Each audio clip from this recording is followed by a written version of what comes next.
मेरो गिफ्ट अब अनबक्सिङ हुँदैछ। उसले भिडियो गरेर त भन्थ्यो नि। मेरो बिहाको भिडियो अनबक्सिङ हुँदैछ। उसले भिडियो गर्दा त हुन्थ्यो नि। ए भिडियो भएर गिफ्ट अनबक्सिङ हुँदैछ।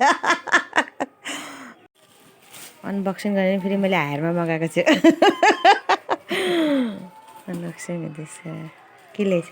सन्ध्या छेत्री जयगाउँ। सन्ध्या हो मेरो साथी।